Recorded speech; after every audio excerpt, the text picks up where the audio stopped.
One of the most common ways to travel from northern Thailand into Laos is by taking the 2-day slow boat from Chiang Rai to Luang Prabang. Online, it's often described quite simply, as if you just hop on a little boat and spend 2 peaceful days cruising down the Mekong River. But in reality, it's a little bit more complicated. The journey actually begins early in the morning with a minibus pickup from your accommodation in Chiang Rai.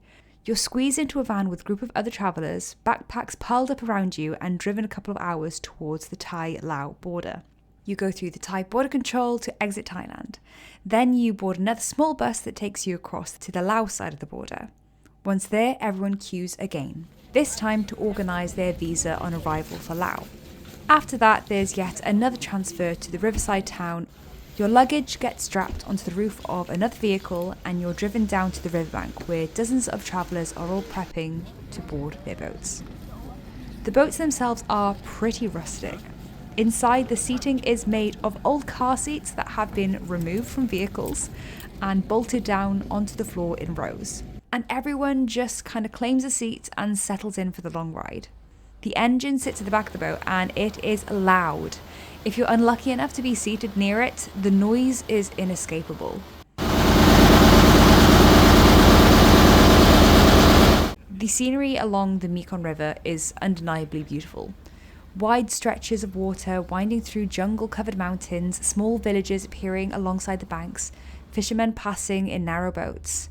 But the journey is long. The first day alone is around 6 to 8 hours on the boat, and after a while, the novelty does really begin to wear off. Eventually, by late afternoon, the boat arrives at Pakbeng, a small riverside town where everyone stops off overnight before continuing the journey the following day. Oh, well, after a very, very long travel day, I have finally touched down in Pakbeng where we're spending the night. So there is another day of the slow boat tomorrow, but we've done a 7-hour stint already today and we go again tomorrow for about, I think, like 9 hours. So yeah, it's definitely an experience. It's not bougie by any stretch of the imagination, but something very memorable at least. But yeah, I'm just trying to find my accommodation now. I'm literally in the middle of nowhere. It's a very rundown place, but it is quite beautiful considering that it's next to the river. So like, this is going to be a very interesting night. Luckily on the boat I reunited with some girls that I actually met whilst watching sunset in the Pai Canyon. So it was nice to have some familiar faces because it was quite a intense experience. So yeah, I'm checking in now to this accommodation.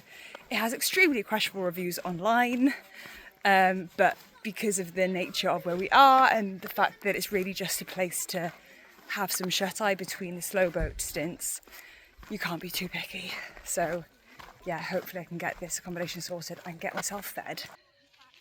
Pretty cool. I think that is where I'm staying tonight. When I arrived and checked into my accommodation, I quickly realised just how rough it was. I was essentially in a large room with about 30 people, one shared wet room between everyone, doors open to the elements, and everything in the town seemed incredibly overpriced because they knew that the travellers didn't have any other option. By that point, I was exhausted, still recovering from illness, and feeling very vulnerable and isolated. So, needless to say, I wasn't in a great headspace. The second day started early again. I made sure to get to the boat as early as possible to try to secure a seat closer to the front. Everyone piles back up on the boats for about 8 hours, travelling down the Mekong River towards Luang Prabang.